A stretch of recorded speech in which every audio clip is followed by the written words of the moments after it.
What's up, guys? Welcome back to Kind of Funny's Game of Thrones, the final season in review. That's right. We are reviewing every single episode in the final season of Game of Thrones, all 6 of them. This is the penultimate episode of the entire series, which is pretty crazy. Usually the craziest episode of every season. They gave up on that a while ago, I feel like. No, the second to the last episode usually has, I would feel, a little bit more impact than the actual final episode. I feel like they gave up on that after like season 5, though. Season 6's second to the last episode when Cersei blows all of King's Landing. Wasn't that well, the not last? all of it. She blows the red key or the Baylor's Sept. I thought that was the. I think that was the last one. Yeah. Season 7? No, season 6. I think it was the last episode of season 6. That's what I'm saying. I don't think it was penultimate. Oh, I thought it was the second to the last. I don't know. It doesn't Either matter. way, these Just like guys a lot of really things. really like fire. They got do. a lot of Big fire in fans this of fire. episode. Firefest, baby. Season 6, episode, let me see, 9 was Battle of the Bastards. Yeah, pretty good one. Yeah, that's Excellent. really cool. That's a good Excellent. battle. But Man, then that was a different time. Let me see That was a season different 7. time. Wasn't it though? Oh, wow. Season 7 was Beyond the Wall, the one where they go out there and have to fight all the hard home Yeah. thing? No, Where where Daenerys Gendry comes runs and 8 miles. rescues them Yeah. with the dragon and then she loses Viserion. So I think I feel like they've kept that going. My point is that I feel like the season finales got better after those seasons. Those mattered more, whereas back in the day, they didn't. Man, I They can't- were I can't set up. last. Yeah. But do we even care about the series finale I'm at Tim this Gettys. point? This is Andy Cortez. That's do. Kevin. That's Andrew Renee. And that's Nick Scarpino. Hey, everyone. We are going to get into this. It's going to be a long, hard-fought battle. We'll see how it all ends. You can get the show live on twitch.tv/kindoffunnygames on Mondays for one more week. Then you can also get it whenever you want to watch it on youtube.com/kindoffunny or roosterteeth.com or on podcast services around the globe. Just search for Kind of Funny Reviews. That also includes our in-review series of movies that we do every week. And that's a lot of fun. Let's just start off with our thoughts. Andy? I overall enjoyed it. I think that they're, like many of you all here in this room, disagree with some of the decisions with character development and stuff like that. But I still was on the edge of my seat during a lot of the very intense action scenes where you care about people, even though some decisions prior to that, you're like, what the fuck are they doing? But then they come back to a character, you're like, oh man, here we go. Like, I still felt all that. So I think this might be one of my favorite episodes this season. Kevin? It was a really cool battle episode season where, like, undoubtedly this is one of the coolest battles that we've seen. You can see it all? Yeah, you can see it all. Dragons utilized in the absolute most awesome way. Am I happy with the decisions that they came to and, like, the moves that are happening? No, I'm not. And it's, man, it really hurts to see so much character development just kind of be, you know, it just gets just erased. Like, yeah, it doesn't matter. So yeah, I'm not happy with this series so far. Andrew? There was a lot to unpack in this episode for sure. And I think that there was a lot of expectations from fans across the world going into this, knowing that we've only got 2 episodes left before the series is over. And once again, I think that we're seeing the kind of breakneck speed at which we're getting the plot development happening, and I think that there's a lot of casualties and collateral damage for how fast we're moving through some major story beats. That said, visually stunning as an episode, really fantastic directing work. I think, again, the showrunners have made some missteps with some of the narrative decisions that they've decided to commit to. And that's kind of a bummer. However, I think that, you know, we saw some really interesting moments and some cool moments, and which we're obviously going to get into in just a minute. Nick? I really like this episode. I was very, very entertained. I think this is every bit the episode that the Battle for Winterfell should have been. I thought it was beautifully done, and they put a lot of budget toward it, and it had an epic sense of scale that I don't think a lot of the other battles, or at least the battles this season, haven't had so far. That was our biggest critique of when the Night King came to Winterfell, was that you didn't really understand what the hell was going on, and I think this totally turned it around for me, because you got that sense of how big King's Landing is, and when they pull back to those wide shots and you just see the dragon just painting a line of fire out throughout the entire city, you really feel that, and then you feel it back on the streets when like John's stuck there or Arya's stuck there. Like everyone else says, I mean, it's no surprise. Like, I don't love all the decisions we've got that the showrunners and the writers have made up until this point. But putting all that aside, starting this episode where we were, I think this is the best possible way they could have done this episode. And I really, really enjoyed it. And I'm not hating a lot of the outcomes, actually. I find myself going like, I think some of the stuff was really, really cool.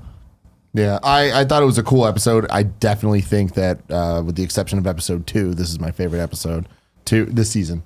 2 had such great character dynamics. This was a great fight episode. I would say one of the better war battle episodes we've seen. I forgot to do this earlier, but it's episode 5. The name is The Bells. Barrett's saying it might be called The Last War. At the time of recording this, because we're doing it right after the episode, it's not official yet what the name is. So it's either The Bells or The Last War. I hope it's The Bells, because that's a dope name. cool. I'll keep looking it up while you guys, and I'll give an update. It was directed by Michael Sapochnik, who also did the all the fight episodes that we know, All the good including the. Isn't it Miguel? It is Miguel. Yeah. It is Miguel. Yeah.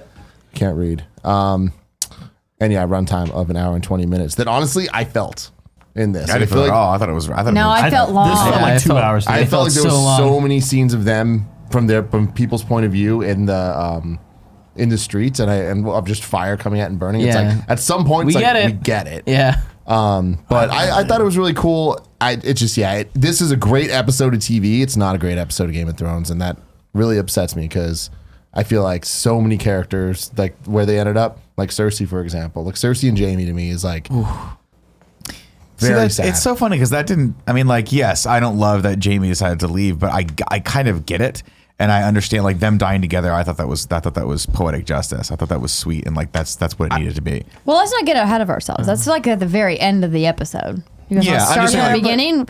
I have like 24 scenes of shit we got to go through. we don't need to go like totally scene by scene like that if you don't want to. We can just kind of. We've done it for every episode so we far, can do but it, Tim, but you're the boss. No, You tell I'm me saying what you more want just to do. like discussion wise. We can Yeah. at least for now like start top level and then we can. Well, go there was through- two conclusions to two relationships that I liked. Then we can go to plot. One, the Cersei and Jaime, you're on Menage a Trois. God bless him. I thought their ending was fitting, and I really thought the Arya Hound relationship that I think that came full circle. I thought that was awesome. Probably I the thought most when powerful scene when in he the pulled her aside and was episode, like, if you keep going that way, you're gonna die. You're gonna be me. You're gonna die. I'm going to die.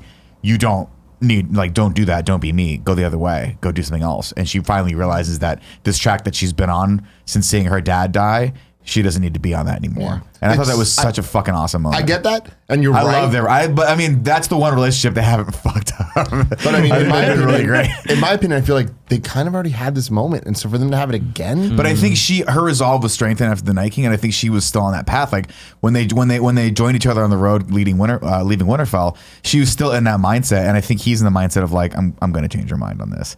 And I think leading her into that, and then having that moment where it's like, are you really going I to do don't know this? why that. I mean, that didn't show. Because it seemed like it wasn't until the moment that like literally things are falling around them that he was like, "You should get out of here," and it's like that felt weird and selfish. I maybe, but I also felt like maybe she wasn't going to stop until she really realized that. I mean, I'm explaining a lot away in my own brain right now, but that moment for me was we're at the point of no return finally. We're literally like, I could have told you every single thing up until this point, but the fucking sky is literally falling down around us, and if you take one more step that way, we're all dead. So make the choice. And she finally realized, oh my God, this guy's right. Also, he's been looking out for me, like as a father figure. I thought that was a very touching moment. Yeah, no, it was definitely and it then was her a going touching out and moment trying to for save sure. more people was cool. And then the Cersei Jaime thing to me, it's just like I get it, and it is poetic justice, I guess, for them being like, oh, they started here, now they're ending here. I get all of that stuff, but like that's not the story that they've built with Jaime forever.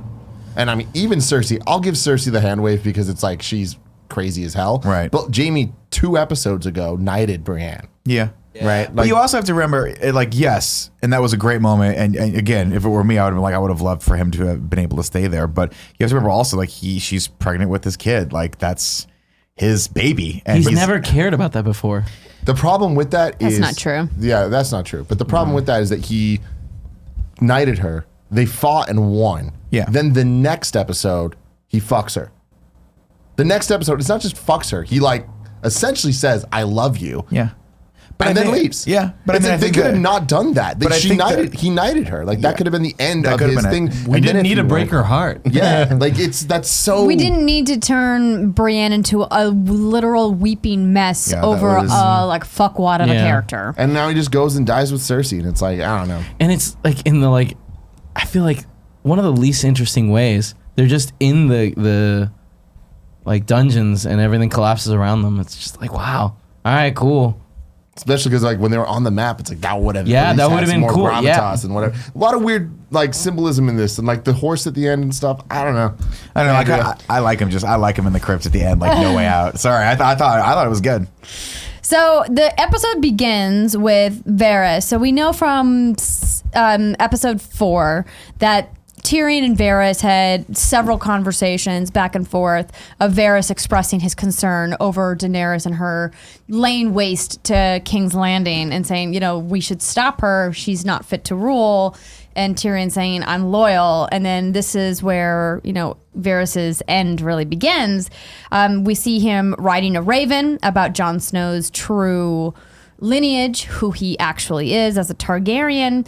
We see one of Varys's little birds come into his little room there, and she's talking about how Daenerys isn't eating, and he's having the little bird check up on her, and the bird saying, you know, they're watching me, and he gives this line of, you know, the greatest risk comes with the greatest reward, like that ever pans out to mean anything. It Well, I kind feel of is like- pointless. Did you guys but- get the sense though that he wasn't just writing one? He was like xeroxing yeah. these Oh, fucking yeah, things, he wrote a and bunch. sending them everywhere. yeah, Because yeah. I think he realized what was going to go down. It's Which like is old that- school chainmail. Yeah. Yeah. Do you think he sent them out? I think he did. I have to imagine he sent at least they one, cut back right? and he was like finishing a different one. He was like, Yeah. oh, That was this totally fucking the thing. like Yeah. RT if you think Daenerys is crazy type Yeah, thing. exactly. Yeah. Well, then he burned that one. It's like all right. Well, yeah, he didn't want to get caught, which is the irony that like he knew he was going to his death anyway. Yeah, but here's the thing. Like, why did what's his face tell her? Tyrion? Tyrion. Why did he tell her? Him. Like, great. Like, you killed your best friend. And why Because- didn't she kill him after? Because I think that there is something He has one in strike all these left. characters that they realize that maybe Jon is the one that should be ruling, and that Daenerys is starting to come unhinged. And I think he told them that for the same reason Jon told Sansa that, which is like, I don't know how this is going to go down, but it ain't going down the way we thought it was going to go I think down. the same reason he told him. I think he told Varys because he didn't have it in him to tell everybody else. Right, but he knew Varys would do everyone. the job. And Varys did, in fact, go to Kinko's. It's kind of like taking and the start onus off of him. putting up pamphlets No, but everywhere. why did he tell Daenerys then? That? Well, she already knew. well, When he walked in, she was like, she said, John, is it John? But he walked in to tell her though, right? She says like someone betrayed me, and she doesn't insinuate yeah, so who that's it is. But regardless, he was going in to tell her that Varys betrayed him. Well, no, Tyrion was. So the next scene that we Yeah. get to is Jon arriving at Dragonstone, which I thought was weird because he was supposed to be leading the infantry and the army of the Northmen, and so I don't know why he's suddenly diverted and he's like, that's a plot hole that we don't need to get I feel into. like- But he gets there with Varys, and Varys tries one more time to talk reason into somebody. Says to Jon, "We both know what she's about to do." Varys says, "Men decide where power resides," which was, I thought, a really interesting line. Jon, you know, "I don't want it. She is my queen." Again, you know, making sure that Varys is crystal clear about where his allegiances lie. And then we get to the scene with Tyrion and Dany, where Tyrion walks in. Dany is a visual wreck, right? She's like Which was clearly cool. somebody Yeah. who's been in mourning, Really who's good job doing upset. that. She's been weeping because her best friend was just killed in front of her. And then she says, "Someone's betrayed me." And then there's like this kind of pregnant pause with Tyrion. And Tyrion's like, "Yeah, no." And she thinks it's Jon. And he says, "No, it was Varys, actually." And then Dany comes after him about him divulging or getting information from Sansa. And then she says, "Well, why did you tell Varys?" And then he says it was a mistake. another mistake. And then Dany says she trusted you to spill the secret that could destroy your own queen.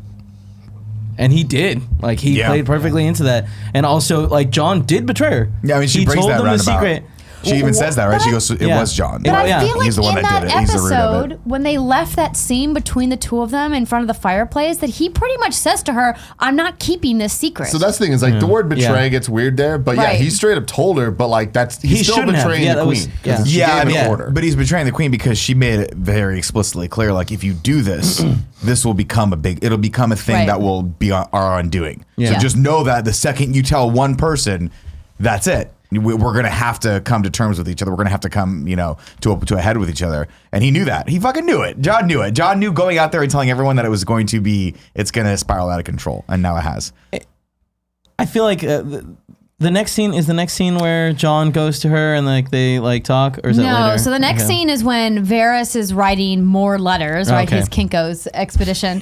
And then just we like, hear shh, this and the like Kinko's kind of machine like stops. this like thud, thud, thud He hears the guards approaching. coming. And this is when Varys recognizes that someone's approaching and it doesn't sound like friendly footsteps. So he quickly burns the final letter he's writing. He takes off his rings, which I thought was supposed to be symbolic of something, but I don't know what. I feel like it is because like I remember he had the rings back in like season 2 it must have been when he was talking about the dude that cut off his dick and all that stuff. Was like, he maybe in the box? The dude had those rings. there was on? I definitely don't know. something with the rings. I don't remember what it was. Though. I just thought it was like Donnie Big Tony Brasco when Donnie knew that the mob was coming to kill him. He just put his wallet and all of his keys in his watch and the thing. It was like, I'm going out for a coffee to his wife because he knew he wasn't coming back. Yeah. I just assumed it was like, these are like heirlooms. Like, that Yeah, he someone probably gave. liked him enough where he was just like, someone should have him. Yeah, for after I sure. die. We have seen them before. Though. I do have confirmation. A bunch of other websites are also like Variety and stuff are calling it the Bells. So I feel like The bells. it's, Okay. I'm going to call it It's a Hell's dope Bells. name. Okay. Good. Dope Good name for Carol an of the Bells. episode. Grey Worm comes in, opens the door. This is when Varys knows that they've come for him.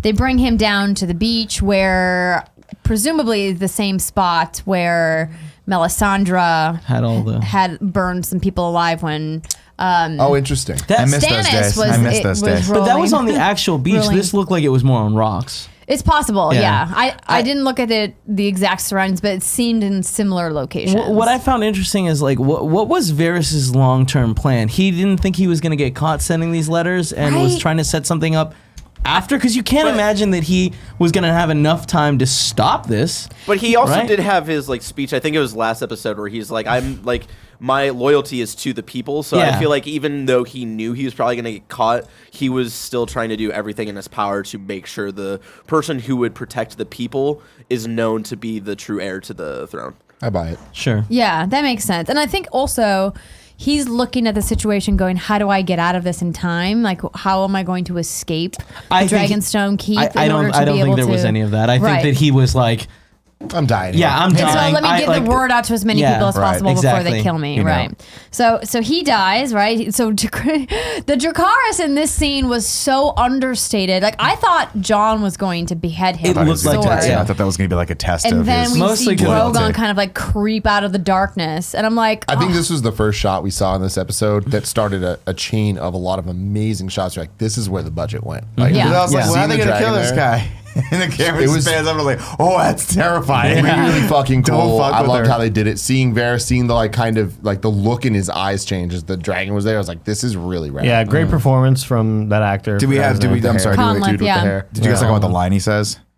I was texting my wife where he was like, I hope this is like my sacrifice was Yeah. unnecessary. Yeah. That was really sad. I hope It's I'm great. wrong. I hope I'm wrong. Yeah. And it just- That's what he I says. hope I'm- So Tyrion and him have like a quiet, quick moment where Tyrion says it was me, and, you know, like that I'm the one Like, I who fucked gave you you. up to the Yeah. queen. It's and me, bitch. That was Yeah. also another, I think, really powerful, really cool moment of like, I'm sticking with like the people I believe in. Right. Like, I think that this is still going to pan out in a good way. But I also feel like there was a little bit of like, I get it. Like you gotta, someone has to stay like close to her and help like at least talk some sense into what's coming.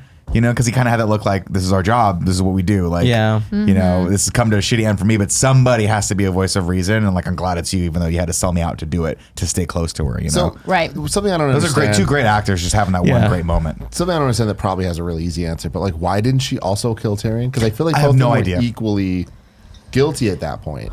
I think she didn't kill Tyrion because Tyrion didn't like he was past the information from Sansa, so he doesn't really have guilt in that, right? That Sansa told him. His guilt lied in the fact that he didn't immediately go to Daenerys and say, Sansa told me this thing, but as your hand, I should have known this. You should have told me. I shouldn't have had to find out from Sansa. I'm really with you, Tim, that But it's then he told Varys, confusing. though. Right, because So it's like he got spared because he's the one that came and told Dany? Like, no, you're right. Like, it doesn't make sense. Daenerys shouldn't have spared him for several of his fuck ups. We talked about this a couple episodes He ago. explained that to her when he's telling her, and he said some bullshit excuse, but it was along the lines of like, look, this is what we got to do. We got to talk. We got to communicate. Like, Yeah, I need to know You this. watched Love and Sex? You're right. Yeah. You he did say like somebody should have told me, and then somebody should have told him because he's the dude who whispers. Like he should know these things. Yeah. Yeah. Yes, that's true. So after this scene, we have a moment with Grey Worm and Daenerys in her room where they're holding Missandei's collar, the collar that she was wearing when Daenerys first met her back when she was buying the Unsullied army. And she said this is the only possession that she brought with her, was the only thing she owned. And she hands it to Grey Worm in case he wants to keep it as a token, and Grey Worm then just throws it into the fire. Dope. Grey Worm leaves. In comes Jon Snow.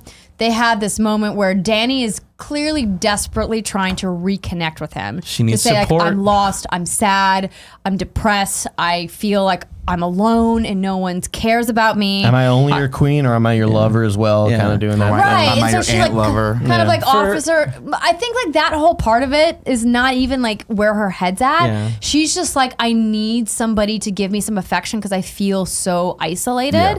And so Because she all kind of of her offers. advisors are gone. And she says everybody hates Yeah. me here. Right, Because essentially. you're a fucking idiot, though. It's like that. I'm so upset with Daenerys just as yeah. a whole because she's made so many bad decisions time and time and time and time again. Even recently, when it comes to treating the people of the North, and now it's like the limited people she has left. Like this scene with, we've been talking about their chemistry for seasons now, and it doesn't feel like it's been seasons. It feels like it's been a couple episodes, you know, because it's just not there. And them together having this conversation, I'm like, what are we getting out of this? And then it's like, oh, just John getting manipulated again, like a fucking idiot. I felt like this scene was really powerful and really like I think this is the saddest scene in the whole episode where it is Daenerys like on the last bit that she has left trying to reach out to someone for support, and he like an idiot just is like, Yeah, Well, God no, but forbid you just hold on, lie is a this little the- bit to is this save the fear millions of scene? people's Yeah. lives. This So is- that's it what I'm climaxes saying. Yeah, this with is the where she fear. says, "Am I only your queen?" And he pulls away from her because he's got some bullshit sense of honor or whatever the fuck his reason is. well, his honor just killed like all these he people. can't give her a fucking hug and Right? a kiss. Like that's so hard. You're supposed to Like be that in hug love would have with her. saved millions of people Yeah. in the And- city. and Like he says, It's to just like her, hundreds of "You'll thousands. always be my queen," and then but rejects her. Right in the moment, and then she says, "Let it be fear." Then It's just like that moment where they bring the fucking white to prove to Cersei that White Walkers exist, and Jon fucks up again, and Tyrion is like, "Can you just lie once to Yeah. fucking help us Fuck out?" up. Like, Yeah, shut your mouth. Just but it's do just it. like he definitely told Daenerys about Varys, right? When Varys came to greet him as he was getting there and was like, "Hey man, you should be king." He definitely went and snitched, and that's why Daenerys was like talking to Tyrion. And, not and that we're aware Tyrion. of, but we have to But, like, imagine 'cause- that conversation happened because Right, 'cause she- otherwise, like he would be like, "Why are you killing Varys?" Right? Well, Because he knows why. No, but like her when Daenerys has a conversation with Tyrion and is like, "Who betrayed? Like I was betrayed." I think that stems from Jon having a conversation with her about it.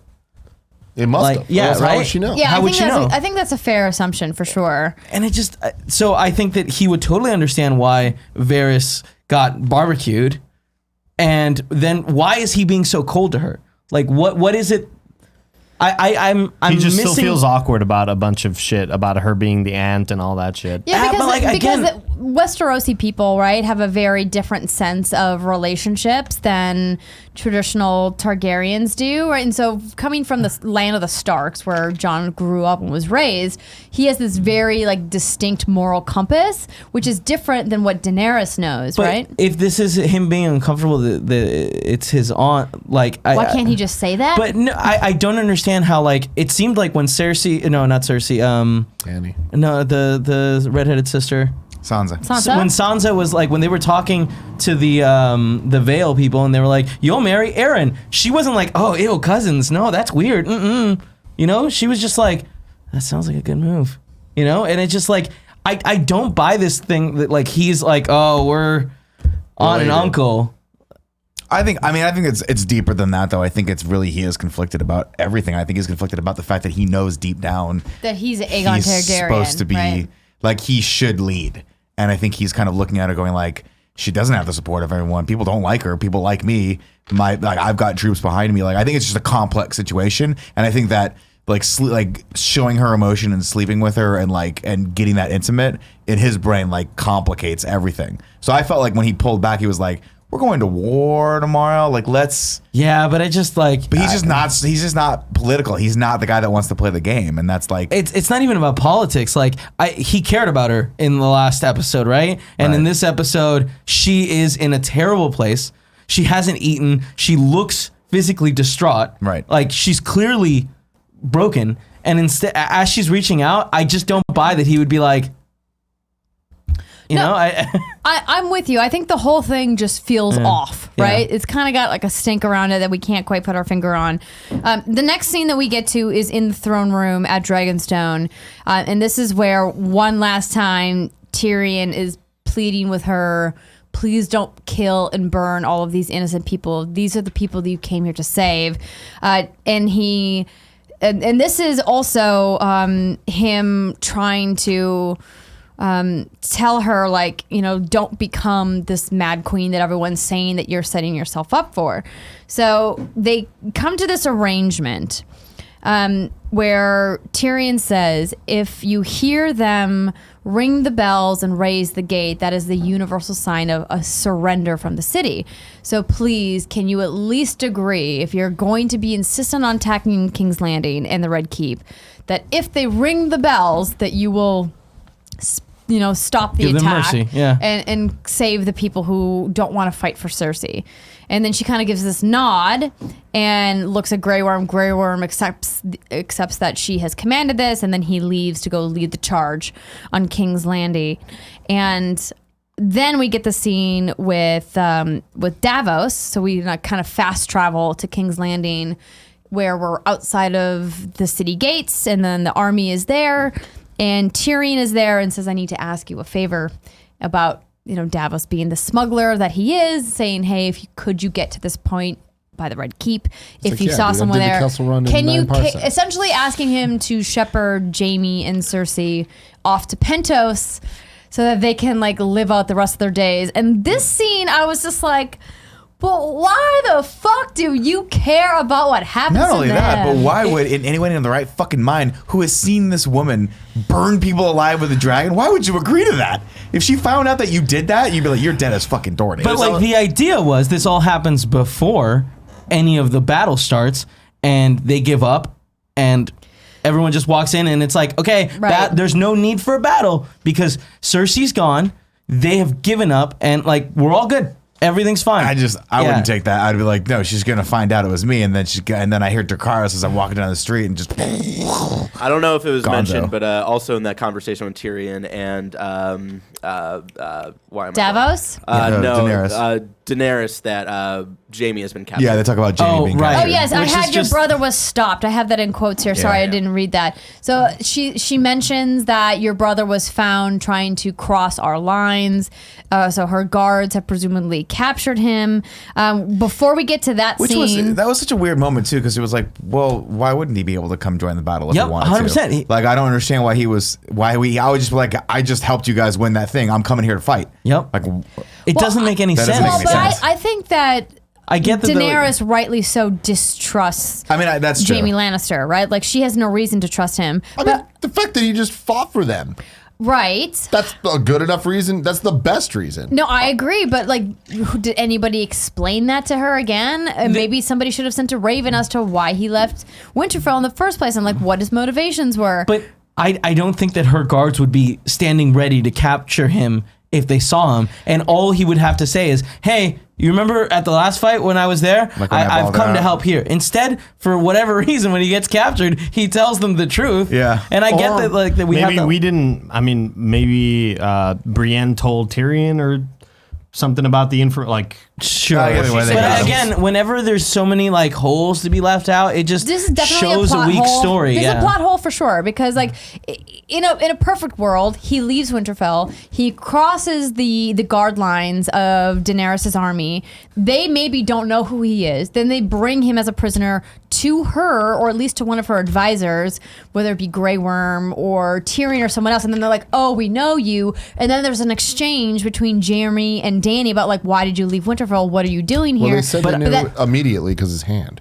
Yeah. Right. I also so then, like I mean, I'm trying to go down a hypothetical. Like, what if the writing of this episode Andrew had is fucking saying, been better? If we had 10 more episodes, we would have seen an episode like where he the got whole, caught, and like that the would have been whole really thing good. tension. stinks of like they rushed it through and it's Yeah. becoming garbage town, right? And it- so just no, wanna it is. say, Like, like- and I'm mad about it. Yeah, Like, it's very disappointing. You're mad. Your anger is totally justifiable, and not like. And many people feel it out there. Like when we do these episodes, afterwards, I'm like, oof, we're gonna get a lot of shit. And it's like, no, like the whole, like everything I'm seeing, all the people that like love Game of Thrones are responding the same way. Of like, this season is a disappointment. It's just really, really frustrating. So the next scene is a really short scene between Arya and the Hound, where they have approached King's Landing. I like this They're one. about to walk in. This guard is trying to stop them.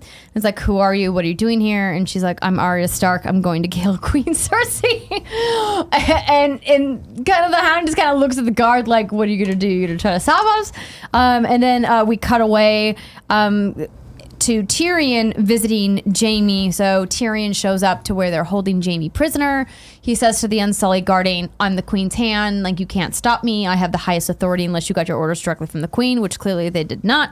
So they walk away, leaving Tyrion with Jaime. And then, of course, big he plot hole. does him a favor, right? So this is what Jaime did for Tyrion back in King's Landing, where he freed him before Season 4. Tywin was able to kill him after he lost his battle where the Mountain killed the Viper. Prince Oberon, right? Correct. All right, And so now Viper, this is dude. where Mandalorian. Sexy. right. So this is where he gives the whole shtick about sail away with her to Pentos. I've got a dinghy waiting for you. This is the scene that he'd done with Davos. So he frees Jaime, and he's like, "There are tens of thousands of innocent lives at stake. If it weren't for you, I never would have survived my childhood. You're the only one who didn't treat me like I was a monster." So they have this like touching moment between brothers, which is great. And I think it's actually apt that Tyrion freed him because he definitely owes Jaime more than once for saving his life. But like at this point, I'm kind of like, what the fuck is Tyrion even doing anymore? Yeah, but like, I mean, where's his character but arc? he even has where's that- his motivation? He has that line though where he's like, "We're at the end of this," and if she's like, Jamie even killed. says she's gonna kill you for this, and he goes, "Yeah, well, I'm not, I'm not innocent either. Like Well, he was like, if I can, and that was a great moment too, where he was like, if I can prevent tens of thousands dying for one not so innocent, yeah. And like that was a great moment. Person, but like, to that's me, I thought that was in the middle of the night, and Jaime would have enough time to go, and they would have a it took moment. Jamie 13 hours to How get did it 20 take him feet. that long? Well, I think they had to wait until. Actually, I have no fucking idea. No, and then also- I have no idea. It seems because like- everyone else was already trapped in not the inner Right, but red the- keep, outside but the like the walls, outside. So whatever. how did he even get in? Like you'd think he would just have snuck in during that in the same spot. It seemed like he could have gone just to begin, like to the around the back, like Yeah. he did later Maybe on. start But there. also, there was just no issue of the former Guards? Yeah. like he's just gone and nobody really cared, or and at nobody. no Tyrion walk point out in and the say, "Hey." episode does anybody say what happened to Yeah. the Kingslayer. Yeah, no Like, the consequences. plot holes are so deep in this And especially episode. because it's that, disgusting. but that was also such a big point of like conflict there, where it was going to be like if she fucks up or if you fuck up, we're killing Jaime, and that was like kind of really stressed when Daenerys is talking to Tyrion, and then it was just kind of forgotten about that he was let free, which is pretty disappointing story wise. Yeah. Daybreak happened. Yeah. Or as Nick likes to call it, brunch time. the brunching hour. brunching hour. Yeah, so they keep talking about it. So John lands And that's seen a couple of scenes back when he lands outside of King's Landing, and he's like, Daenerys wants to attack now, and then the armies are all like, no, it wasn't Jon, it was Tyrion who's like, Daenerys wants to attack now, and Jon says daybreak at the earliest, which I love because I know this is not how movies or TV work at all, but this totally feels like hey, we heard you, it was too dark. We agree. We're gonna wait till the perfect hour. But it would have also. Sky's just sun right above head. You know what I mean? Sorry. We're about to talk about this, but like it also would have made a lot more sense for her to come with her dragons and attack at night when they have see trouble her? seeing her. Yeah. But whatever, it doesn't matter. The dragon is very OP this episode. Also, way more terrifying to see fire at night. You know what I mean? Absolutely. Yes, day, agreed. So we get to the morning of the battle, which we all agreed was like brunching hour because it felt like 10 or 11 o'clock, not fucking daybreak No, to be not certain. at all, yeah. And then we see all of the Lannister bannermen loading these giant scorpions And they all take their along the sweet ass wall. time now. Of course. I mean, they look like they are properly slow to load, unlike the episode where Rhaegal died, where those things were rapid Last firing. episode. That was just last episode, wasn't it? So we see Arya back with the Hound inside of King's Landing. They're making their way through the crowds towards the Red Keep. A lot of the civilian population is still pouring into the center of the city and fearing the battle is about to begin. And this is another moment for me where it all started being like, this is a fucking special, cool episode where it reminded me a lot of Titanic. Like there was a fear starting to break in before the battle even started. Like it wasn't even like the ship hasn't broken in half yet. Right. It was already just like, we're all fucked. Everyone's running. Like people are just going to get trampled and die. Yeah. And like there was a cool level of fear of just the like humanity of it all, not even the like warriors. These moments were very tense, and like good on them for being able to make us feel this tension that was so real and awesome, and like this is what I imagine a War is battle. like. Yeah. So we also see Jaime walking into King's Landing as well, trying to make his way towards the Red Keep, presumably to get to Cersei, in addition to Arya and the Hound. And then we see the army of the Lannisters inside the city. And then I have in my notes, plot hole. Why did no one notice Jaime leave? And then Arya and the Hound make their way through the gate. So this is where we see the Lannister army close the inner door to the Red Keep, because previously Cersei had commanded, leave it open. She'll be less likely to attack if there's all these civilians here. And then Cersei's like, fuck it, close the doors. There's too many people here. So Arya and the Hound sneak their way in. Jaime does not. And so he goes off to find some side route. And then we'll get to that in a second. Very long side route. Very long Dude, side route. his travels in this episode were so bizarre of like him going in an alley and then where he shows up later, you're like, How did he Yeah. get there? What the fuck? Isn't there a It's giant fucked wall for all sure. around all of King Landing? Was there like some? Opens a door and it's like Winterfell. Like, what are you doing? Sansa's like, wait, what are you doing? Yeah, him showing up. We'll get there. Oh, Yeah. speaking of We'll like, real criticize quick, it I once we want to get say there. this. We're jumping way ahead, but I think I'm going to forget to say it later. I loved certain shots at the end when Arya was there and everything was fucked, but ash was falling, and it felt like this is Winterfell. And they played the Stark theme, and like, this is really cool, like symbolically of just how it looks. And like, we've seen shots of Jon Snow in Winterfell looking exactly like Arya does after Yeah. a battle in King's Landing. Right. So the battle now has begun. We see Daenerys fly in on Drogon. So in last week's, like next week on, we see this one shot of Euron looking to the sky, like the kind of scream of the dragon. And Nick got walk hard. And so they made good on that. And so in this episode, he's looking up into the sun and breaks through the clouds. Here comes Daenerys down, And he's on his making boats. and he's on the boat out on the ocean. And then she makes a strike out on all of his ships. And the whole time that she's attacking the ships with Drogon, I was just screaming, "Why didn't you do this the first time?" She could have Listen, saved Missandei. It takes. Everyone knows it takes at least 2 dragons to practice on before you get it right a third time. Oh my Yeah, god, okay. it was so infuriating. point. It was War so is hard, cool. man. I was so War's not glad that easy. she finally destroyed the Iron Fleet. But why the fuck didn't you fire on them with Drogon when you had the chance? Tim had a great joke. I was like, well, you don't know how much time passed between the second dragon dying and today. Could have been months. She could have had time to train. And Tim said, what did you say? You said she watched all 3 movies. all 3 movies? How to Train Your Dragon. Yeah, it was very funny. But dynamite. yeah, no, this scene Dynamite. looked cool. I'll give it that. Like Yeah. the fire Everything on with the dragon boat. looks great in this. Until Euron jumped away, which was like, Of course, he just kills magically him there. jumped off the ship as it was exploding.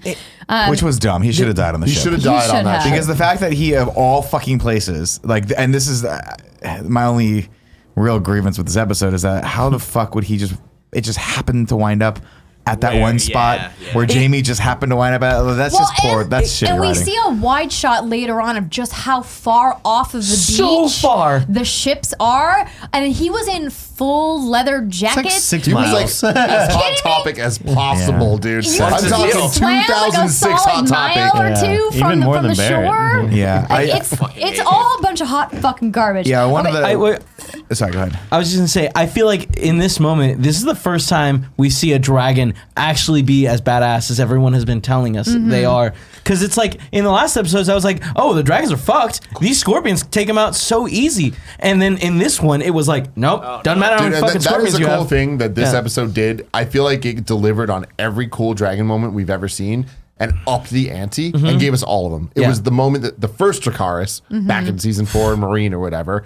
It also gave us the boat fight, which I forgot what season that was, 6 probably.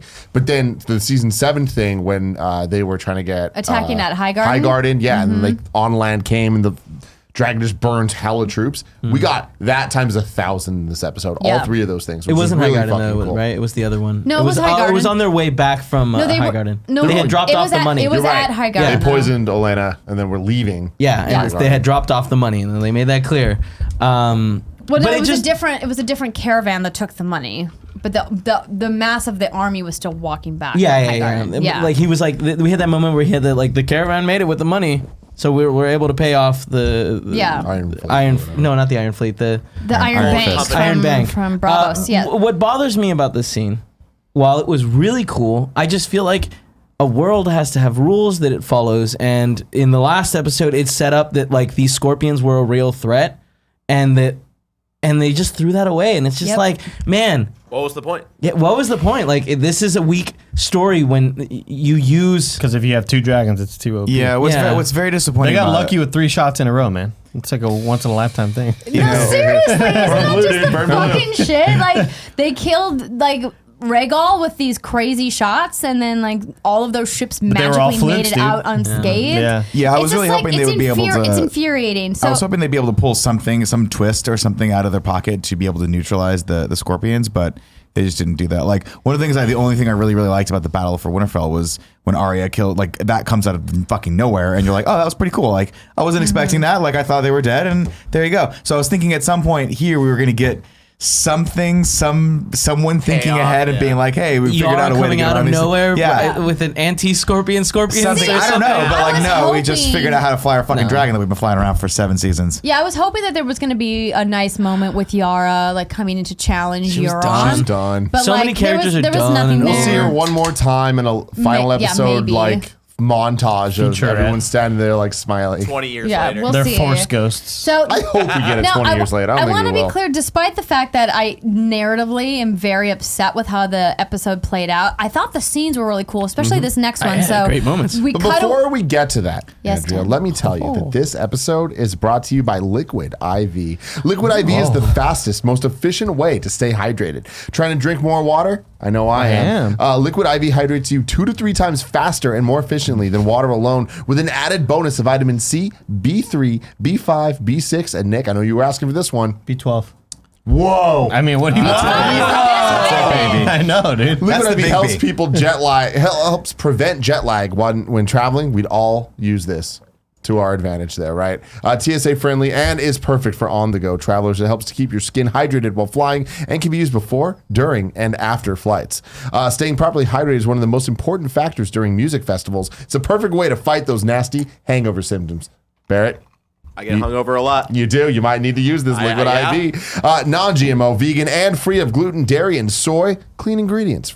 That's what everyone's looking for. It can provide the same hydration as drinking 2 to 3 bottles of water. It's a healthy alternative to traditional sugary sports drinks. No artificial flavors or preservatives. It contains 5 essential vitamins, including more vitamin C than an orange and as much potassium as a banana. And if anybody saw the movie Honey, I Shrunk the Adults, the 3rd movie in the Honey, I yeah. Shrunk the franchise, Yeah. you would know how important potassium is. It is. Liquid IV, I tried it. It was very hydrating. Let me tell you that. Yeah? It's Felt true. good? Sure, I got some on my desk. I was back gonna say, there do if you have wanna some try. It's here? like a Can I take powder, some with right? me? Yeah, put in the water. You're all good to go. Sugary You're gonna have drinks to- just give me kidney stones. You have to this- explain to me the Honey I Shrunk the Kid reference. Have you not seen the third one? It's great. We don't have to get into it. One of the kids needed potassium because he has a potassium deficiency, okay. and he was going into a spasm, and Got the it. little mini Banana. adults had to go get the banana. Yeah, I remember that. It was a whole thing. They drag over No, the kids remember to get the Right bananas, now, doesn't matter. my listeners get 25% off at liquidiv.com when you use the code KFMS at checkout. That's 25% off anything you order on Liquid IV's website. Go to liquidiv.com and enter code KFMS to get your savings and start getting better hydration. That's liquidiv.com, promo code KFMS, liquidiv.com, KFMS. Don't wait. Start properly hydrating Now. today.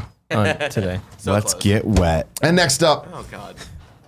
Let's No? Is that not shout out to Upstart. As most of us have found out the hard way, getting into debt is easy. Getting out is hard, especially if your FICO score. Yeah, FICO. FICO. I always Nailed it, mess it up. nailed it. Sorry, I say Crushed FICO. it. No, FICO, you got it. That's it. FICO score isn't because I eco the game. You know what I mean? Tomato, That's tomato, probably yeah. FICO score isn't great. Sky high interest rates can make it incredibly hard for you to break out of the revolving debt cycle. Thankfully, now there's Upstart.com, the revolutionary lending platform that offers smarter interest rates to help you pay off high interest credit card debt. A couple of my friends have went through these issues in the past, and this definitely could have helped them out. Upstart goes beyond the traditional FICO score when assessing your credit worthiness. They actually reward you based on your education and job history in the form of a smarter interest rate. Upstart believes that you're more than just your credit score. They make it fast, simple, and easy to check your rate in just a few minutes without affecting your credit score. That's super important. The best part, once the loan is approved, most people get their funds the very next business day. The next day. That's no time at all. 24 hours, baby. Free yourself from the burden of high interest credit card debt by consolidating everything into one monthly payment with Upstart. See why Upstart is ranked #1 in their category with over 300 businesses on Trustpilot. And hurry to upstart.com/morning to find out how low your Upstart rate is. Checking your rate only takes a few minutes and won't affect your credit. That's upstart.com/morning. Did you guys see what happened? Yeah. Well, I don't know. Big old spit thing? No, it was like one of those dry boogers that have just been Oh, in there and ew. it just fell. All That's right. disgusting. Yeah. I like thought a it was a hair little flake. spit. I thought it You was a could have spittle. just not told us, and no one would have had to look at it. That's not the kind of man he is. Thank you for your You gonna clean honesty. it You're off? welcome. It's a little TMI with TIM. You know what I mean? leave it I'm there, gonna go pee and then I'm gonna get All a right. toilet paper. Just Well, leave it while there. you do that, I'm going to continue on with the battle scene that Let's we are in. do it. So this is actually one of the cooler parts of the battle sequences. So we've cut away now from Dany destroying all of Euron's ships and Euron miraculously surviving and swimming a mile and a half He to the jumps fucking far. beach in his full-length leather trench coat. Lungs of steel. And we get to the front of King's Landing, where the rest of the Dothraki are charging the gates. The Unsullied are there. Oh, thank you. And also, I'm Golden like, Company. how did so many Dothraki survive? Apparently only 10 of them died. I know that No, they no, set no. up that like 50% of the Yeah. Dothraki lived, or whatever bullshit number they just threw out there because they wanted to have some Dothraki in the final scene. But we saw all their lights wink out. Yep. They were supposed to be dead. This is bullshit. I want Maybe some they stakes just in this all were game. like, hey, if shit goes down, just throw your torch down. So yeah, so we see the Golden they can't Company. see us It wasn't their No, no, torch, no. it was their knife. They're not gonna know. Their They're not gonna know. swords. We see the leader of the Golden Company who's feeling all like swagadocious, like out there being like, ha ha ha. Who somehow looks exactly like I've got- Lawrence from Funhouse. Yeah. He does kind of a little bit. And then we hear this really loud kind of banging, and like both of the armies are kind of looking at each other like, what's that noise? And then of course this gigantic fireball bursts through the gates, knocks down the wall, and in flies Drogon with Daenerys just burning like a charred path through King's Landing. Which, why the fuck Wait, didn't you do that sooner? What? No. Was it burning through King's Landing? Because I thought it was had only done a fireball to blow that door up. Well, right. So 'Cause behind she him wasn't came any- from the other side. She came Yeah. from the ocean side, Yeah. right, and then burned in The door. the front of the. Well, she had to. From the inside. Right, but she didn't like precision You're right. fire You're right. that But shit. like Other shit burned. that, you guys, Yeah, that like, moment let's was not argue so over cool. semantics over like Yeah, how yeah, much yeah. of King's Landing burned here, because all of it's gonna fucking burn Kevin. I think that at this point, because we do get the shot a little bit later where she's Yes. standing over and it looks like King's Landing. Perfectly She's being fine. very Well, it's conservative also, here. you know, yeah, it's so also, yeah, she's- King's very- Landing is also very, very large, right? And I think Yeah, but they walk through that entrance. Whatever. It's She hasn't semantics. decided. Let's Shitbird. move on. It is, yeah, it's semantics. So The scene- we that see scene was so Drogon cool. burning the scorpions along the front gate Just wall. taking them all out. Just taking them all out. And Scorpion guys are like this. What happened? We had this. You know what I mean? The Scorpion they're guys are like, they said she was going to come that way. We're not prepared from that way Andy, this or is like, that way. This is like when your Spurs defense just completely falls apart. You know? Why are you? Let's not talk He about got you. They got Dude. knocked out like He last got you. round. It's been weeks. So this is when Qyburn is now approaching Cersei inside the Red Keep and saying, "Yo, bitch, it's done for us. She's The- like, scorpions are going to be, scorpions. the defenses are gone. All of our scorpions are But gone. we have the ships. Ships are gone. Yeah, Maybe right we now should, they're like, thinking, GTFO. like, dog, all we needed was 3 scorpions to take out 1. We have like fucking 40 of these things She's now. like, we just need one lucky shot. Yeah. We just need something these like that, fucking is what she elephants. says. You know? Like, I didn't love Dude, this she scene, never though. got her elephants. I know, that was a problem. Oh my god. Although I don't think they would have been much good against this dragon. we because never they she were- wasn't going to get Put him. some scorpions Her on. getting an elephant would have been a better arc than what they did to Jamie. But I just love this scene because it's totally that moment where she's like, "What about the scorpions?" And he looks over, the scorpions are all burning. He's like, "I don't know any scorpions." Yeah. Like, what about the ships? Looks over again, ships are all burning. "I don't know any What about ships." the Golden Company? I have a bow and arrow. Your grace. It just feels it's simultaneously like a really cool destructive moment of seeing Daenerys fully embrace like the power of Drogon, but also feels a little hollow after everything that's happened this season and how not useless the dragons have been, but how vulnerable the dragons have been. But suddenly now Yeah, they're so he's like indestructible. OP, and it's just like they should have been. They were OP the whole time. It's super frustrating. So we cut away again to Davos, Grey Worm, and Jon charging on the ground inside King's Landing. They get to this face-off where they've approached the inner wall of the Red Keep, and then we see the Lannister army kind of stopped, and then there's like this gap in the road, and then I thought that there was going to be some dialogue there, but instead it's all unspoken. Like the kind of leader of that battalion throws his sword on the ground, signaling we're surrendering. Such a strong scene. And I said, And- bitch, Cool. you thought. Yeah. You fucking thought. So they lay down their swords, and that's a signal like, hey, you've won, like and this is when Daenerys lands on like one of the parapets, Tower. and she's really close, and Drogon does this big scream, and then they do this cutaway to the bell tower, and then there's like a beat, and then the bells start to ring, which is really this amazing moment of like, okay, maybe this is maybe the Tyrion. Yeah. destruction Tyrion's like, "Oh, thank God, can stop. I saved everyone." And then Daenerys takes off was a good Tyrion. of the wall and You really got into flies towards the Red Keep. And in my mind, I'm like, yes, just go straight to Just the Red torch Keep. it. Torch the Red Keep. Get Cersei, but instead she starts to attack the city. Because that would make sense, even for someone angry. Yep. What Yeah. she did? Makes no sense. No sense. Why? No sense at all. Why did she burn Her the city? plan She's has the Mad Queen, man. But also, But like Yeah, that's but, like- not an answer. That's just like Yeah, what this Why? moment really just felt very cheap. And was it didn't cool? feel- Yeah, it was Oh, real awesome. cool. It was real cool. But was this it? show is better No, than it being was cool. Was it horrifying. cool? Like I think thought it was one of those moments where Seeing it's like King's Landing burn is a cool idea. It's a cool image, and they showed it. It was cool. It's a cool image that literally thousands of people were being burned In this world? alive. Yeah, in this Yeah, world, I it's agree with cool. Tim. I mean, it's it's I terrifying. but- disagree. I didn't think it was cool. really disgusted me. And that's my problem, though, is that we're now watching a TV show. It's like before it meant something more to me. Like Yeah. now it's just like, oh, this is just, they're doing the things I that just- are cool. for sure. The bad guy does the bad thing. That's the thing, like, but prior in prior seasons of Game of Thrones, the bad guy doing the bad thing wasn't necessarily the bad guy. It wasn't as cut and dry in that, right? It was always like there was always some level of like you understood why the bad guy was doing what they needed to do. Even with Tywin Lannister, the head of the household, he was the biggest dick on the planet and just totally fucked people over. But you still, at its core, realized he was doing it all to protect his family. His family. it had motivations. He had that very were, good motivations that you know, maybe they weren't things we would do, but Right. you understood if, hey, put in that spot, that might be a reason to do this. And here you're just like, why? Because her friend died? She hasn't Daenerys' seen people entire, die when before? you look at Daenerys over the entire series, it is essentially So out of character She for her. gets fucked in the beginning, Right. really bad, where it's like she was taken from nothing really, Traded as- and yeah. it's turned into like, oh shit, you have a Yeah, bad I mean, life, like, quite literally. and then pretty immediately is like given this and then given that and then given it's like she's Samus in Metroid by the end of the game where it's like you have every fucking power Yeah. possible. These bad guys stand no chance. And then it's like she starts losing these little by little, and now she's just throwing a tantrum.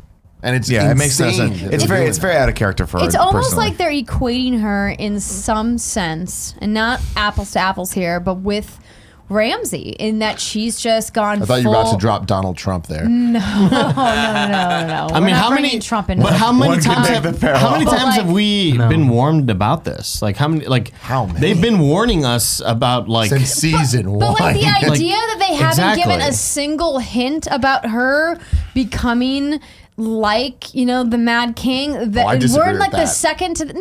We've gotten so many. No, We've gotten We've gotten so so many many moments where they're telling us. Not from her actions, right? Yeah, exactly. She Oh, I hasn't disagree. actually done these things. What have we got? We've gotten her.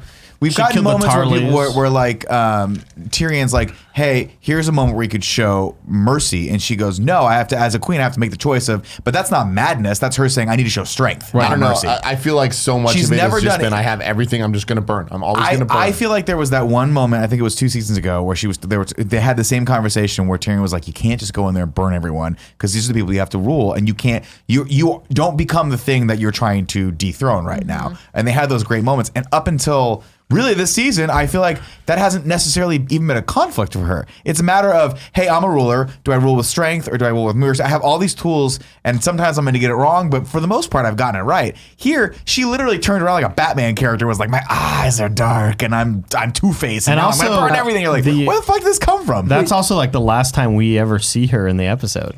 Like.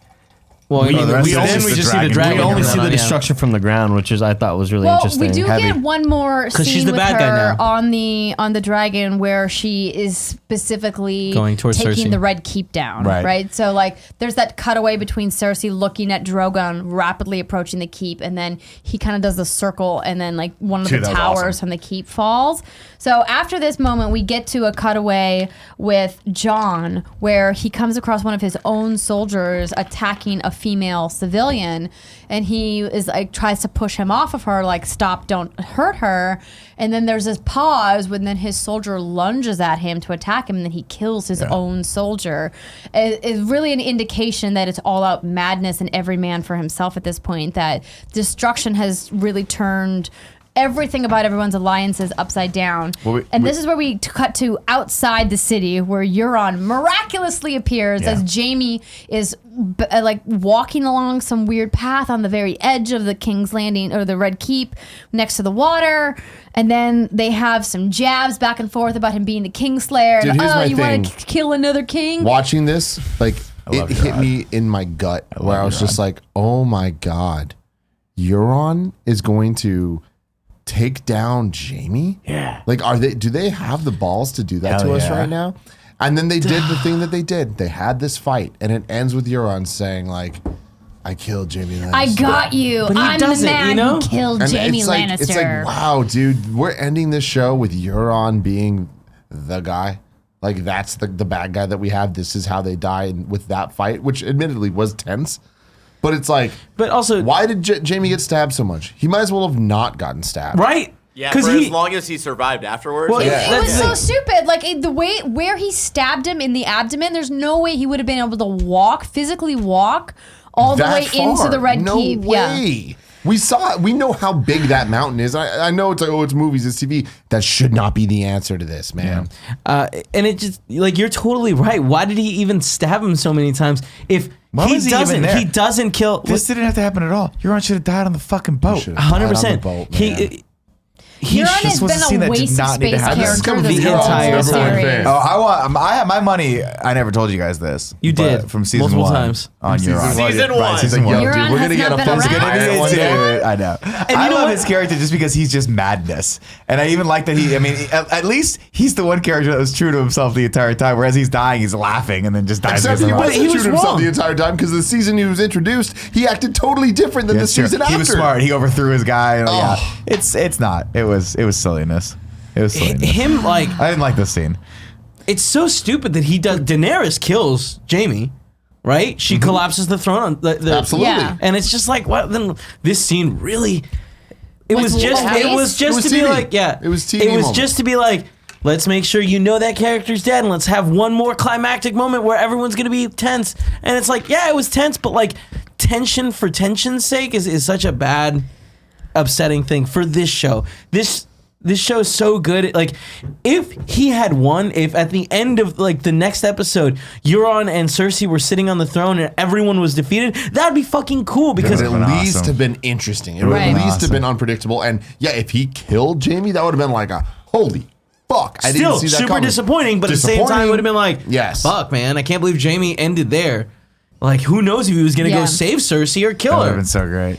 So in the middle of that scene, we get one cutaway where Qyburn is finally like, "We have to go, Your Yo, Majesty. we done." Like, we gotta get the fuck out of here." And then they do a cutaway where we see wildfire exploding, Which was so around cool. the city. Like such a fucking cool shot where this is one of those moments in this episode where I'm like, all right, at least they do care somewhat. Yeah, they had to give us that It's because a everyone was previous like, story. But that's what all of us thought. Like, she's calm the entire time. Why is she calm? What is happening? There's is gonna be she something gonna, more. is she just going to blow up the whole city and blow all of? Because that's what I thought Cersei was going to do. I thought she was going to hit a button and the whole city was just going to explode with the dragon in it. So many people thought and then that. she would have been like, "Oh, we blame it on Daenerys. She's the one that has the fire fucking machine that's flying around, And also I maybe did- kill a dragon. Yeah, and maybe kill the dragon. I thought it would have been awesome, but nobody was smart at all in this episode. Everyone was just totally dumb. Cersei was just confident in what she had, which is so not Cersei. Like No. that's not her character. It just It's like sad. just to jump forward quickly, like and like man, what a strong character for so long to suddenly be at the very end groveling in fear of death, and it's just like whoa, but way my to baby. way to take Fuck that you, all Cersei. back. It just man throwing away all these things that they built for so Would long. have been awesome if at the very end when she's like, Jamie's like, just look at me. She was like, hey, I'm not actually pregnant. Sorry. Ooh, did I tell you I was pregnant? Nah, it's just the two of us, dog. It would have been at least an interesting twist. So we get probably what I would think is my personal most emotional and meaningful moment of the episode between Arya and the Hound. Love it. So they're inside the Red Keep. They're in the map room, the room where Jaime stormed away from Cersei at the end of last season, and Arya is still determined to go and kill Cersei. The Hound saying, no, like, stop. This is where vengeance leads you. Do you want to be like me? You can come with me, but you'll die here.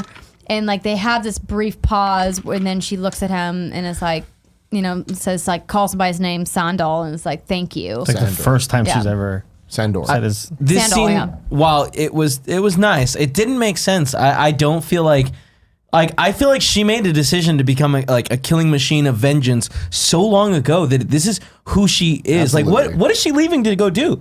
Is she gonna go now meet up Gendry and be Hell like, yeah. hey, She let's do get that this. Gendry I've dick. changed my mind. I want to have a family. Maybe, I don't No, know. she's a warrior. Like her purpose Well, I think is she's gonna death kill and Dany now. destruction.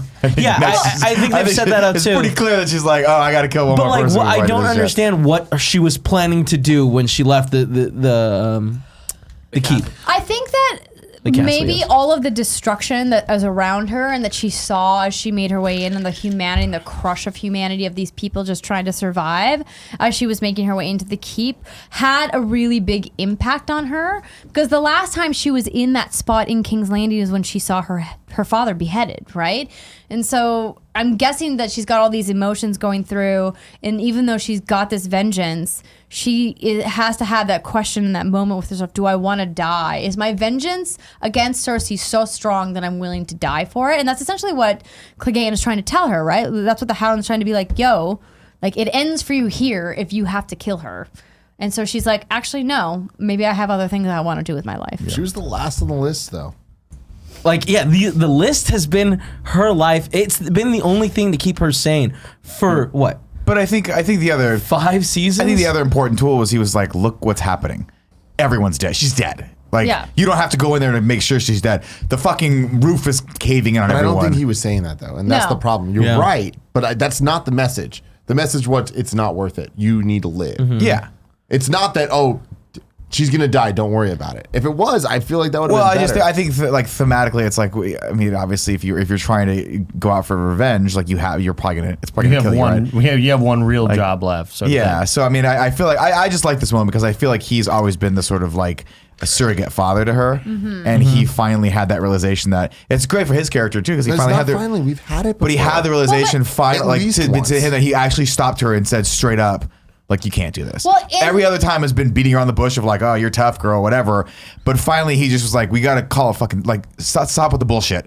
Get the fuck out of here. Like, you're going to die and I care about you. That's who she was. But it's like, not, it's, her it is who she different was. because but the it didn't have to be. situation of where they are, if he had had that conversation with her in their scene prior where they're just on horseback riding towards King's Landing, it wouldn't have been as impactful because it wouldn't have been in the wake of all of the destruction that Arya saw from Daenerys on Drogon burning the city, from all of the soldiers, from all the civilians dying. Like, it wouldn't have been the weight of it on her, and now she's like, oh I love this shit. scene. But then Like, he maybe stays? he's right. He doesn't leave with her. I really feel like But no, he says it's time for me to go. Like, I have to finish this and see it through to the end. the whole so does she. the whole Not really. series. She's like fucking 18 and, And he's she's- like 45. And also, the she's whole also- castle's burning. And she's also It's been okay. warning Jon a lot about Daenerys. And Yeah. I think she's seeing all this destruction being caused by the person Yeah. that she was warning her brother Yeah. about. And there's definitely more other things for her to do. I just think that like she's never been afraid of death before. She's never had the fear of death leading her decisions, Yeah. and like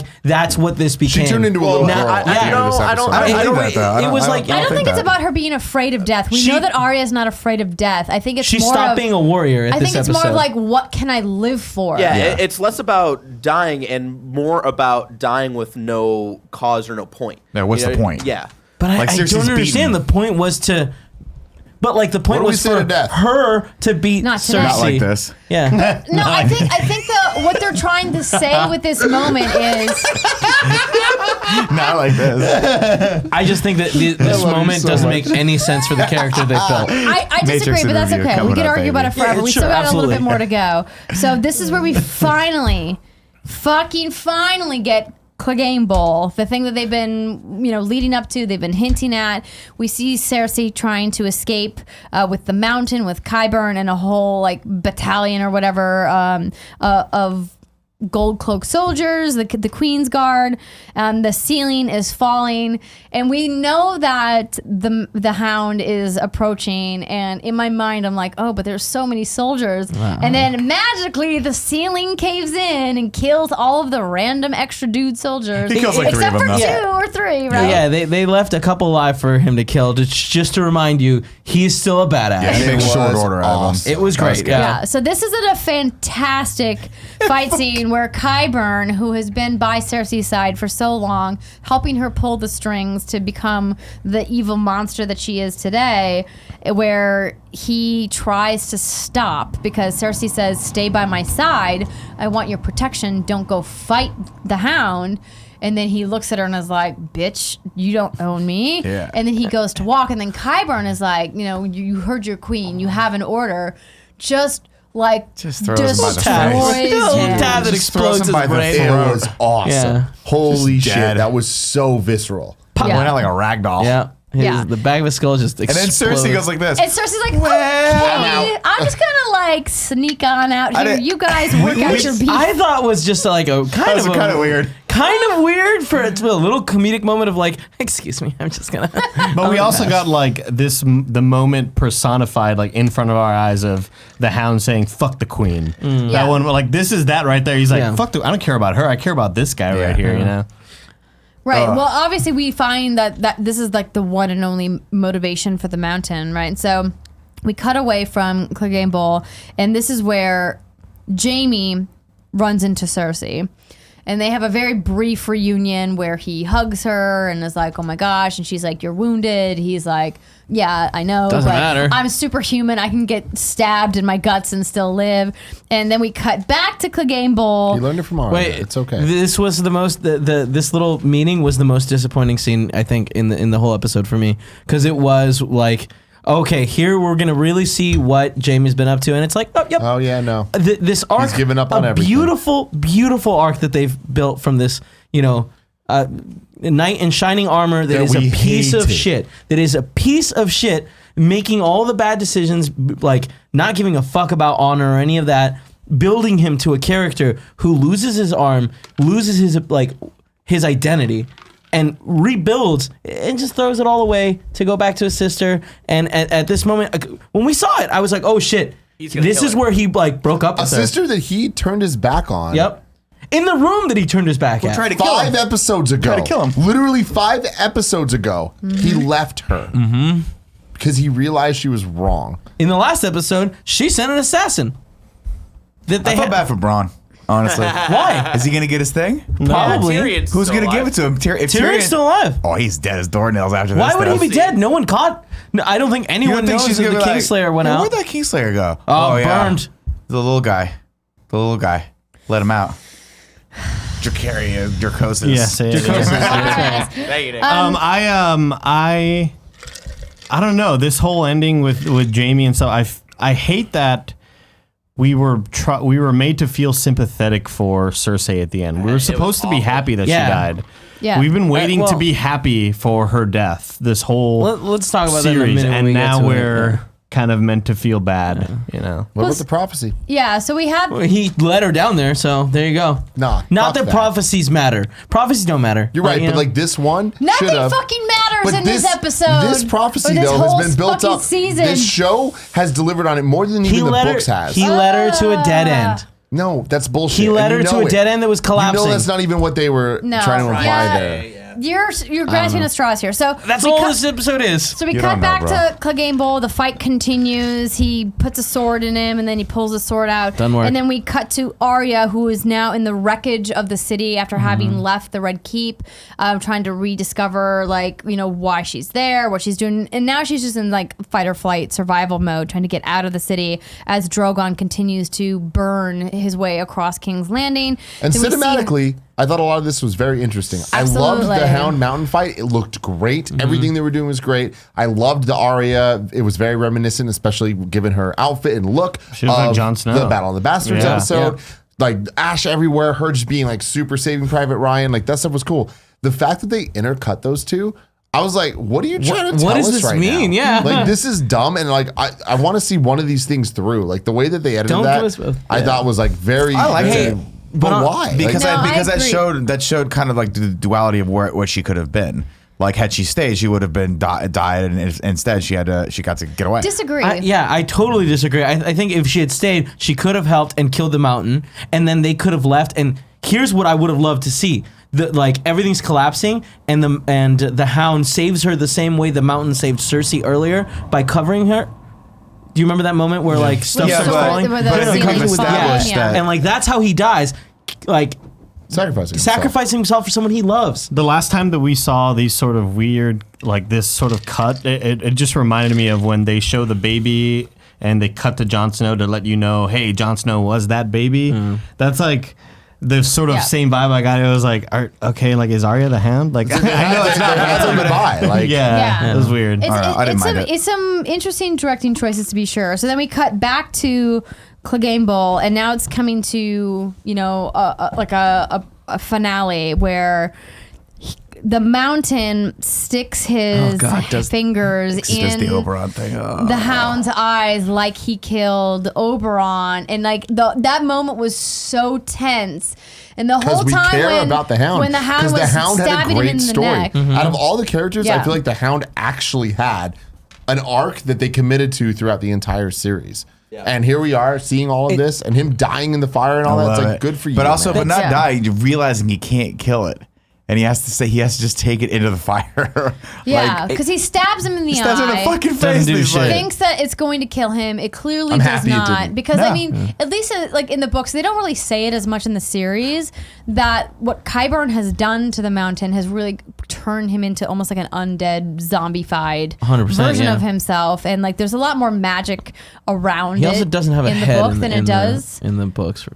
Well, no, he does, but he's more of like a monster in the books than he is. Like he feels pretty human, even though he looks very Well, like Darth Vader I without feel the like helmet, right? With him having agency at the end, it kind of I feel like that undid a lot of the because they've made Oh, it him look undid it all. like a robot. We've gotten 4 seasons now. 4 Yeah. seasons. He looked like a of him, mindless I'm gonna go here. I'm gonna crush this weapon. dude. And now he was just like, hey, fuck, I have a goal. It's like, well, why didn't you do this when they had the meeting in earlier? If like your goal was to kill this guy, And that is the thing. It's like why didn't we need a Cleganebowl there? and whatever. People made this shit. I didn't make the shit. So what do I have to fucking say? But like, if I had to do it, it would have been Hound fighting him, and Hound would have had to cross through fire to kill this zombified thing that isn't really his brother anymore. But it is what it is. Right. Instead, we got this. Cool. They fine. threw themselves over the edge of the Into the fire. Yeah. into Instead. the Which I burning thought was- city below.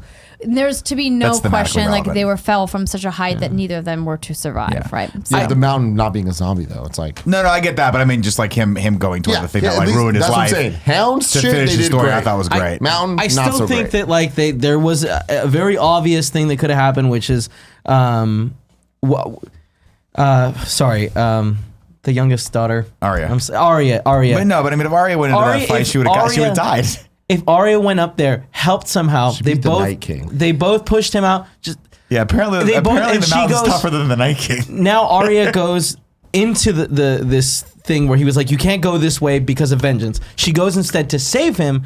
I just think that like not letting him die because of vengeance would have been strong for both of their characters. I agree, but I think that what they were trying to set up was that this had to be the Hound's fight alone. And I'm pretty sure even if Arya did. had insisted on going with him, he would have been like, yo, this is my fight. Get the fuck off. Like, this is between me and my brother. Like, don't interfere.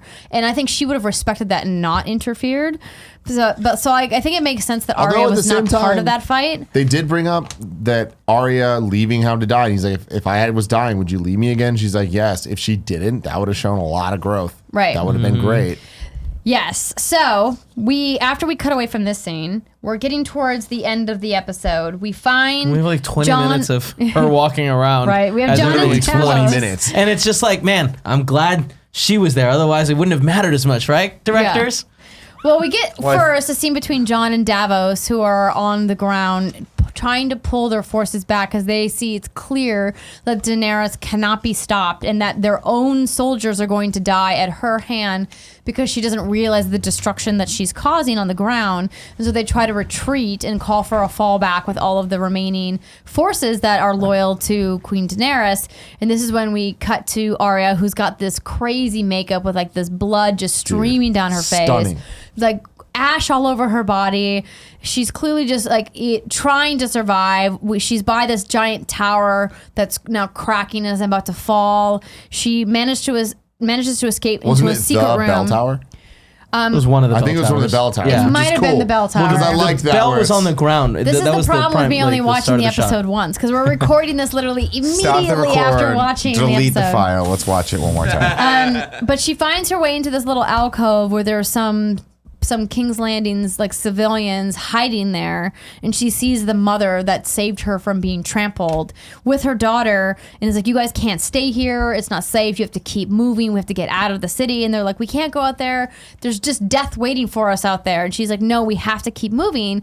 And she convinces them to leave, and then as soon as they get out of cover, Gets burned. along comes Drogon. First the Dothraki make Yeah. a pass through and cut up a bunch of people. Including the mom. Like, well, they like, Yeah, it seems they, like she's, slice her in the something's back. happened to her because she Got can't hit walk. somehow. Yeah. And then And she's like, "Take my Drogon daughter, take comes my daughter." through, and Arya manages to get out of the way, but then like the mother and the daughter die in each other's arms, burned to a crisp, and it's horrifying. And this little horse we've seen the entire time, this little girl playing with this little toy horse, is in the little girl's hands, and it's like, oh yeah, that character that they've been building to like be like, hey, this is the common folk, is dead, and it's like, man, Just like Shireen with hers.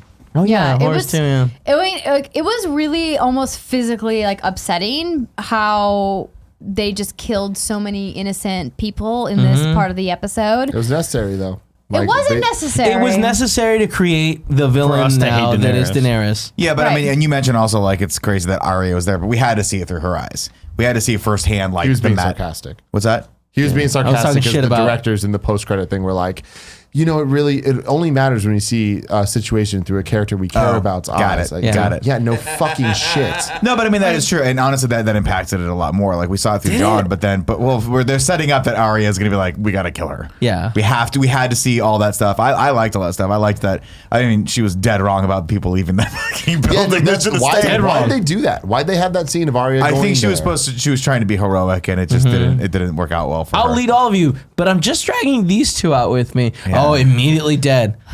I'd have been like this. It's just Shut exhausting. the door. It's exhausting. That's a good word. Yeah. It's just like it's so frustrating one scene after another. So then now we cut to the basement of the Red Keep, the dungeons where Tyrion has told Jaime just keep going as low as you can. If you go out, there's a secret passage. There'll be a boat waiting for you. Fuck, we're not So he That's the brings- boat we saw. That's the boat we saw earlier. Well, Because he used the secret passage to get in. right. So well, I don't know for sure, but Jaime and Cersei go down there. Clearly, it's been collapsed because of all the destruction that's happened to the keep because Daenerys has been attacking everything. And so they get down there and it's clear to them that like there's no getting out of this room. So Cersei breaks down, starts crying. I want our baby to live. Please don't let me die. He goes to her to comfort her, holds her, and is like, nothing else matters, only us. We're the only things that matter. And then in this moment, they like embrace, they're crying together, and then the roof collapses on top of them. And I'm just like, are you fucking kidding But me? they've said that before to each other, right? Yeah. Yeah. That's been mirrored before. I don't Episode care one. if they said it before. I It's do bullshit. crazy things for love, pushing him out the window. It's like, yeah, we No, there get was a it. moment where I can't remember what season Were it there was, things but that matter? Yeah, no, that's where they come up talk about many that. times. Yeah. So mad about this. It's horrible. See, I'm conflicted on it. I do love. I like his character arc. I do believe that he should have stayed there, but like I think this is a fitting end for both of them because I think they deserve each For other. Jamie? You Yeah. think it's Let a me ask fitting you, end? that was Jamie's real quick, season one Because I fitting feel like end. Jamie just can't get away from it. Like Give me- this is give his me a second. destiny. So my problem with this, and I want to see like if you don't agree, but like for seasons and seasons, not seasons, the whole series, they built up. There's a prophecy of Cersei. We saw the flashback, one of the only flashbacks we've seen in this entire show of little Cersei going to the witch and the witch telling her what's going to happen about her killing the queens and whatever, and the kids, all of her kids dying, and that one of her brothers are going to kill her. That didn't happen. Well, technically, it did. But no. Yeah, he led her exactly- to a dead end. Tyrion was like, dude. "Go down there." She No, went down there. It was that dead. is- It is Such such bullshit, bullshit. dude. And I just don't understand why they wouldn't have made it just And that's to one have side. Jamie go and back. that's in addition to Jamie and Brienne. That's in addition to all of this other shit we had. It's like I this can't was such a bizarre choice that I am really flabbergasted they made because I've had a lot of issues with the it's a big season. twist. What It's not I thought predictable. was going to happen. It's going to sound crazy. What I thought was going to happen was I thought Tyrion was going to have them like go out, and then like Grey Worm or someone was going to be waiting for him and kill them both, or kill Cersei. Like I thought Tyrion was going to actually like betray or use Jamie as a tool to like get her out into the open so they could kill her. That would have been So great. let me read a didn't do little that. bit to clarify this prophecy. So over on fansided.com, they write, in the season 5 premiere, a flashback shows young Cersei having her fortune told. Maggie the Frog tells her, you will never wed the prince, you will wed the king. You'll be queen for a time. Then comes another, younger, more beautiful, to cast you down and take all you hold dear. The king will have 20 children and you will have 3. Gold will be their crowns, gold will be their shrouds. All that has come true thus far for Cersei, but there's more. Fans were quick to point out the final line of the prophecy included in George R.R. Martin's A Feast for Crows, and when your tears have drowned you, the Valonqar shall wrap his hands around your pale white throat and choke the life from you. Valonqar and High Valyrian for little brother. So cue the speculation about who the little brother or which little brother will be, because technically Jamie was born is a after little brother Cersei. too, and really Valonqar gave fans a lot of room to play around. But here's the thing: they didn't include that in the show for a You're reason. right. So that's it. You're right. Yeah, cool. Great. Cool. Yeah. So all of it's kind of like another like, oh, cool. Glad none of this meant nothing. So then we get to the final episode or the final scene of the episode.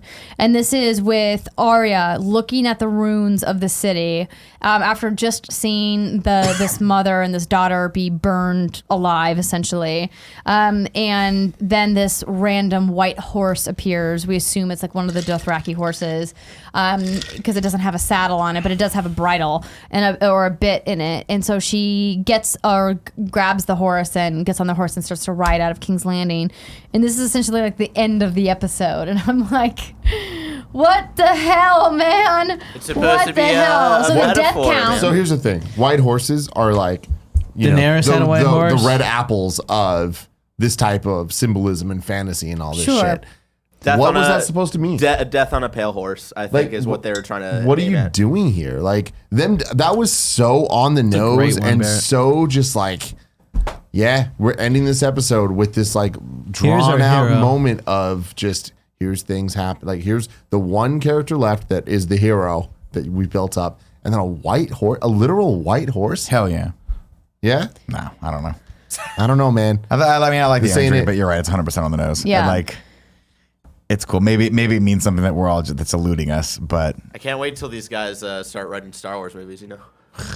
No, here's my thing, Wow, dude. Real Barrett. talk. I'm okay with Wow. that because You don't like Star Wars? it's because it's no. This is gonna be the first time that since the prequels that we've seen a team from one episode to the third episode have a story and a vision that they're completing. And even for Game of Thrones, they didn't sign on to write books for George R.R. Martin. Yeah. They signed on to adapt books to TV, and they did a kick-ass fucking job of it. And he kept for so delaying many stuff, yeah. seasons. the I don't blame them. The only thing that gives me pause for that is that the one season where there is no material for it, it's not good. Where they actually had to hire writers and come up with their own story, like to finish There's this. 3 seasons of that, So it's not. Yeah. right? Or is it 4? I disagree. 3.5. I think you're letting them completely off the hook in a really kind of flippant way, and I just 100% Well, and disagree. what do you mean by that? They wrote almost all of these episodes for this final season. That responsibility for narrative falls squarely on their shoulders. But in the same way that like Barrett said this, and I totally agree, it's like, yo, episode 3 was the best Star Wars could do with what they had, with how bad they fucked up 1 and 2. And guess what? Rise of the Skywalker is going to be better than what we've seen because they're like, hey, this is all that we're dealing with what we had to deal with.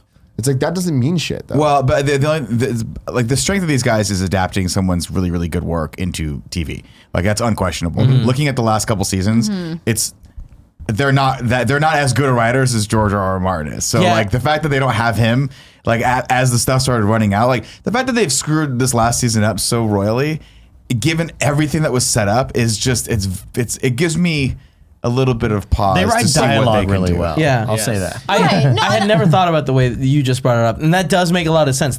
I'm sure that when they signed up with season 1, they did not sign up to write the ending of these stories, and like Sure. it does suck that the books But have my continuously point- been delayed. And it's just like, Tim, you're making a lot of sense. There is a little bit of like, I think, leeway that I'm going to give them. Yeah, but my point with Star Wars is there are no books. They're coming up with all this shit. That's all on their Tim's own. point too. Yeah. Yeah, but that's not good. I'm not trying If to this is say- what they do when there's no source material to but draw this- from, Well, ugh. my argument is like what they're going to do for their trilogy is start from the beginning with a vision to the end. It's all going to be in but Canto what I'm Bight. saying is there's no basis for that vision, and I don't believe these guys can pull this off now. Looking at they had some of the best books ever to draw from, and it was awesome until they had to start filling in the holes themselves, and now it's not so good. But like Well, the fact and that to be clear, like I wanted to be like crystal here. I think that they did a fantastic job adapting from the material because taking material as dense as George R.R. Martin's work in Game of Thrones, the narrative literature series,